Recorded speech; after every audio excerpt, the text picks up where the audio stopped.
बड़ी खबर आ रही है, एक वो भी दर्शकों को बताते हैं।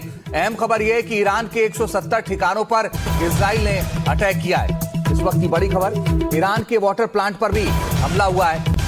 बड़ी बात यह है कि अलग अलग ठिकानों पर हमले जारी हैं। ईरान के 170 ठिकानों पर इजराइल ने अटैक किया है। इसके साथ ही लेबनान में 130 ठिकानों पर भी इजराइल ने अटैक किया है। तो एक के बाद एक अटैक लगातार जारी है।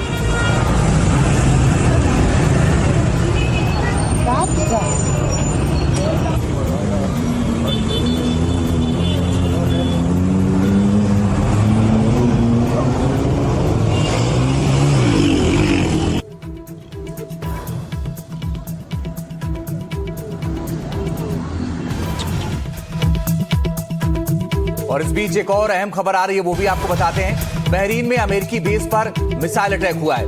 बहरीन को लगातार टारगेट कर रहा है ईरान, और अब एक बार फिर से ईरान ने बहरीन को टारगेट किया है और बहरीन पर लगातार टारगेट हमले कर रहा है। अमेरिकी सेना को निशाना बना रहा है ईरान, और इस निशाने के तहत आपको बताएं कि बहरीन में अमेरिकी बेस पर मिसाइल से अटैक कर दिया है और अब एक के बाद एक हमले हो रहे हैं। अशोक सज्जनहार सर हमारे साथ लगातार बने हुए हैं। अशोक सर, मैं एक बार फिर से स्टेट ऑफ हॉर्मुज की बात करना चाहूंगा कि भाई अमेरिका अगर ये कह रहा है कि हम स्कॉट करके ले जाएंगे, तो लेकिन पूरी दुनिया में उसे बंद करने के बाद ईरान ने एक तरीके से मुश्किल में तो लोगों को डाल ही दिया है, क्योंकि तेल और वहां से कुछ गुजर ही नहीं पा रहे हैं।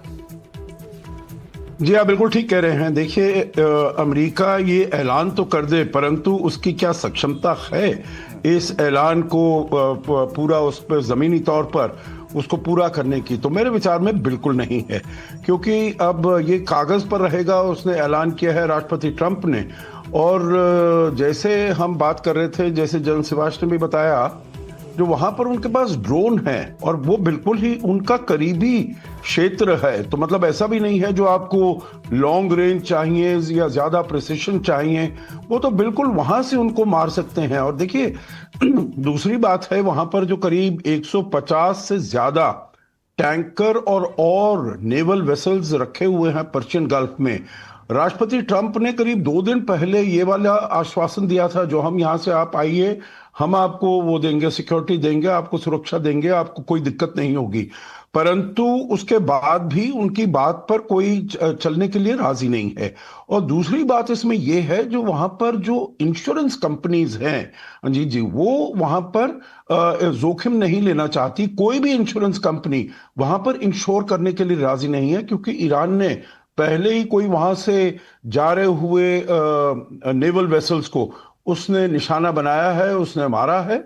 और इसीलिए कोई वहां पर जिनके पास बड़े बड़े टैंकर्स हैं, बड़े बड़े नेवल वेसल्स हैं, उनको ले जाने के लिए कोई भी राजी नहीं है। अब ये मेरे विचार से सबसे बड़ी चुनौती होगी। देखिए, केवल पूरे देश, सभी देशों के लिए नहीं, परंतु अमेरिका के लिए खुद ये बहुत बड़ी चुनौती होगी अगर तेल गैस नहीं निकलता है। भारत के लिए अगर देखा जाए, हमारा 40% जो हम तेल आयात करते हैं वो यहां से आता है, क्योंकि ये सब ऊपर के जो देश हैं, जो सऊदी अरेबिया है, कुवैत है, यूनाइटेड अरब एमिरेट्स है, बहरीन है, वो सब ऊपर ही है पर्शियन गल्फ में, वहां से आता है।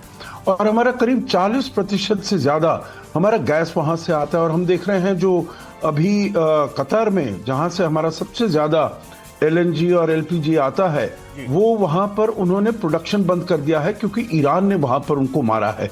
तो देखिए, ईरान का, जिसे मैं कहूंगा, डबल वैमी है। एक तो उन्होंने ये बंद कर दिया है जो स्ट्रेट ऑफ हॉर्मुज है।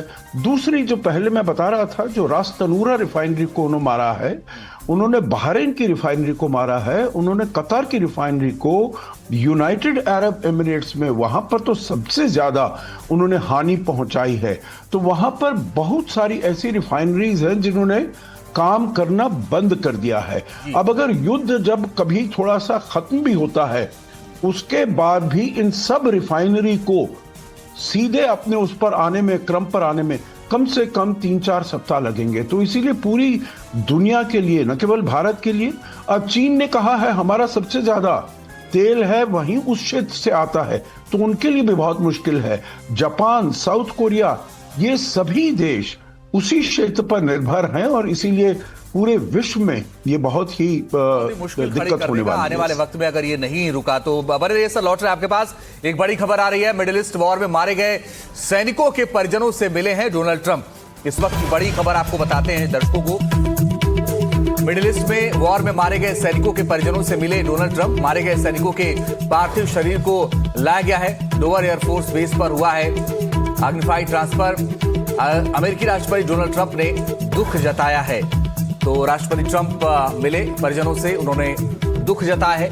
आज युद्ध का 9वां दिन है और अमेरिका पहुंच गया है शव। और आप देखिए कि यूएस में आक्रोश की आग है एक तरीके से। ट्रंप ने श्रद्धांजलि दी है। यूएस के 6 सैनिक मारे गए। हालांकि ईरान एक और दावा कर रहा है और ये कह रहा है कि 44 सैनिक हमने और मार दिए हैं। हमने ब्रेकिंग में बताया था, ब्रेकिंग न्यूज आपको, कि कैसे वो एक के बाद एक दावे कर रहा है। एक ऐसी बात सर, 6 सैनिक मारे गए अमेरिकी और ईरान एक तरफ और दावा कर रहा है कि 44 हमने और मार दिए हैं। ट्रंप श्रद्धांजलि देने के लिए पहुंचे।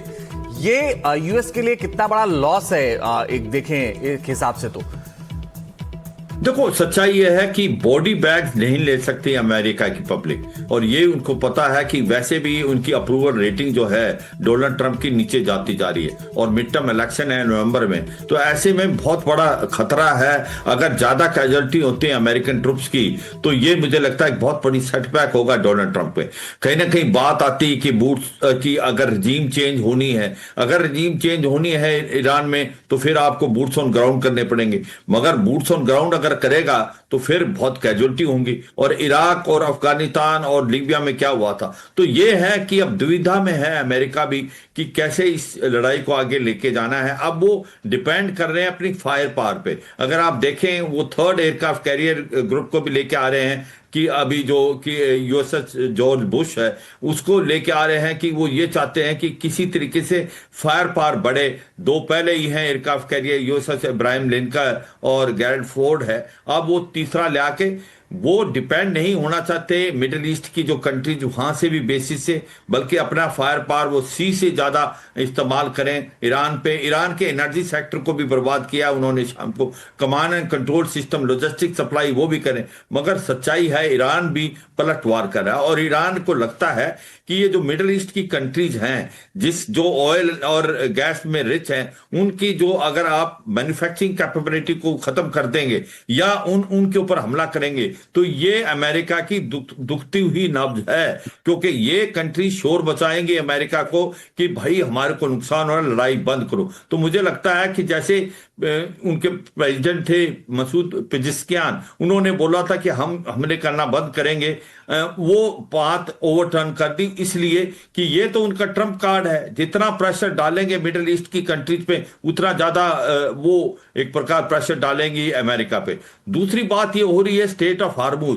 देखो जैसे एम्बेसडर साहब ने समझाया, बिल्कुल है, इससे सारे वर्ल्ड की इकोनॉमी डिगमगाएगी क्योंकि 20% ऑयल वर्ल्ड का जाता है स्टेट ऑफ हार्मुज से। और अभी आज की तारीख में ये बिल्कुल ब्लॉक है, कोई भी टैंकर चांस नहीं लेगा क्योंकि ड्रोन जो हैं ईरान के वो सटीक हमले करते हैं, इंश्योरेंस कोई करेगा नहीं। इसका मतलब आप देखें कि आपको ऑल्टरनेट सोर्स ढूंढना पड़ेगा। इस मामले में भारत थोड़ा सा लकी है कि हमने 40 एंटिटी से ऑयल ले रहे हैं। अब जो ऑयल हमने कम कर दिया था रूस से कि 20% आ गया था, अभी हम दोबारा ले सकते हैं जैसे बातचीत हुई है। बाकी जो आपके नॉर्थ अमेरिका, लैटिन अमेरिका और वेस्ट अफ्रीका से भी ले रहे हैं। तो भारत को इतना इंपैक्ट नहीं हुआ, भारत ने अच्छे तरीके से इसको संभाला है। सर एक बड़ी खबर आ रही है, वो भी दर्शकों को बता दें, फिर आपके पास लौट रहे हैं। जनरल साहब देखिए, यूएई में अल-दाफरा एयरबेस पर अटैक हो गया है। यूएई में अल-दाफरा एयरबेस पर अटैक हुआ है। ईरान ने अल-दाफरा एयरबेस पर ड्रोन अटैक कर दिया है। अमेरिकी सेना का बेहद अहम बेस है अल-दाफरा और अल-दाफरा पर अटैक कर दिया है ईरान ने। ईरान लगातार अमेरिकी बेस को निशाना बना रहा है और अब देखिए आप यूएई में अल-दाफरा एयरबेस को निशाना बना है और बेहद अहम अमेरिकी बेस है ये, जिसको लेकर के ये निशाना साधा गया है। तो आप अंदाजा लगाइए कि आज 9वां दिन युद्ध का और ईरान भी एक के बाद एक निशाना लगातार बना रहा है।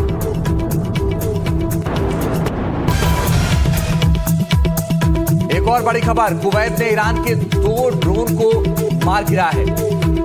कुवैत ने ईरान के 2 ड्रोन मार गिराए हैं। ईरान ने ड्रोन से अटैक किया था, लेकिन अब ये जानकारी मिल रही है कि कुवैत ने हवा में ही ईरान के जो 2 ड्रोन थे उन्हें मार गिराया है। और क्योंकि ईरान लगातार अलग अलग मिडिल ईस्ट के देशों पर हमला कर रहा है, और यही वजह है कि अब कुवैत पे जब ड्रोन अटैक हुआ तो उसके बाद कुवैत ने फिलहाल मार गिराया है ड्रोन को, और उसकी तस्वीरें भी आ गई हैं।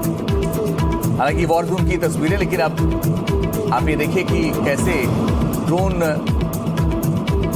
को मार गिराया है। और ये तस्वीरें आप देखिए, ये कुवैत की तस्वीरें हैं जब ईरान ने ड्रोन से अटैक किया, उसके बाद मार गिराया है फिलहाल कुवैत ने। अशोक सर, एक बड़ी बात यह है कि ईरान उन देशों को नुकसान तो पहुंचा ही रहा है, अमेरिकी एयरबेस को नुकसान पहुंचा रहा है। जो भी ये कहा जा रहा था कि ये दुबई वगैरह बहुत सेफ हैं, अब ये तो साफ हो गया कि भाई ईरान की जद में है, वो ड्रोन से अटैक कर रहा है। लेकिन ये क्या कोई संभावना आपको लगती है कि ये रुकने वाला है अगले कुछ दिनों में? क्या लगता है आपको? देखिए, ईरान के जो राष्ट्रपति हैं मसूद पेजेश्कियान, उन्होंने कल ये बयान दिया जो अब हम ये यहाँ पर जो अपने खाड़ी के देश हैं उनके ऊपर हम हमला नहीं करेंगे अगर उनकी तरफ से हमारे ऊपर हमला नहीं होगा। तो मतलब ये वाले जो सब देश हैं ये प्रेशराइज करें, ये दबाव डालें अमेरिका के ऊपर, जो आप हमारे यहाँ से उनके ऊपर हमला मत करिए, ईरान के ऊपर हमला मत करिए, नहीं तो हम भी कोलैटरल डैमेज उनकी तरफ से बन जाएंगे। पहले ये उम्मीद की जा रही थी, वो कह रहे थे जो हम केवल अमेरिका के जो बेस हैं, और अमेरिका के बेस सब जगह हैं, चाहे वो सऊदी अरेबिया में हो, यूएई में हो, बहरीन में हो, कुवैत में हो, कतार में हो, सब जगह पर हैं, तो वहाँ पर वो उनके बेसिस पर हमला करेंगे। परंतु अब ये देखा गया है जो बहुत ही सिविलियन एरियाज पर, कमर्शियल एरियाज पर, एयरपोर्ट्स पर, होटल्स पर, रिफाइनरीज पर, इंफ्रास्ट्रक्चर पर वो हमला कर रहे हैं। तो इसीलिए अब जो रोष है इन देशों में ईरान के विरुद्ध, वो बहुत ज्यादा रोष आया है। अब वो अमेरिका को तो कह ही रहे हैं जो आप, ये हमारी जंग नहीं है, हमारा युद्ध नहीं है, आप हमको क्यों बीच में डाल रहे हैं, तो आप युद्ध को जल्दी बंद करिए। परंतु उससे कहीं ज्यादा उनका जो गुस्सा है वो ईरान की तरफ है, जो आप हमारे तरफ क्यों कर रहे हैं, हम तो आपके मुस्लिम ब्रदर्स हैं, हम तो आपके भाई लोग हैं, आप हमारे ऊपर हमले क्यों कर रहे हैं। और इसीलिए जैसे मैंने बताया, मसूद पेजेश्कियान ने उनसे अपोलोजाइज किया, माफ़ी मांगी जो हमने आपके ऊपर किए हैं हमले, पर उन्होंने कहा जो अब हमने ये निर्णय लिया है, ये निश्चय किया है, जो हम नहीं आपकी तरफ अपने मिसाइल और ड्रोन भेजेंगे। परंतु उसके बावजूद वहाँ पर कल के दिन में, और अभी आपने बताया यूएई की अल दफरा में उनकी जो बेस में है वो हो रहा है। परंतु देखिए, बेस वगैरह अगर अमेरिका के होते हैं, सटीक हमले वहीं पर होते हैं बेसिस पर जहां पर हैं, तब तो इन देशों को मेरे विचार से कोई इतनी दिक्कत नहीं होगी। सर, लौट रहा हूं आपके पास, एक बड़ी खबर आ रही है, वो भी दर्शकों को बता देते हैं। ईरान युद्ध पर चीन ने बड़ा बयान दिया है। बड़ी खबर इस वक्त की, जंग से किसी को फायदा नहीं होगा, ये चीन ने कहा है। चीन के विदेश मंत्री ने कहा है कि एक ऐसा युद्ध है जो होना ही नहीं चाहिए था और जिससे किसी को कोई लाभ नहीं मिलता। मध्य पूर्व का इतिहास बार बार दुनिया को बताता है कि ताकत किसी समस्या का समाधान नहीं है, और सैन्य टकराव केवल नई नफरत पैदा करेगा और नए संकटों को जन्म देगा। चीन सैन्य कार्रवाइयों को तुरंत रोकने की अपील करता है। एक सिवा सर, एक जल्दी से छोटा सा रिएक्शन, अब चीन भी कह रहा है कि युद्ध से किसी कोई फायदा नहीं है।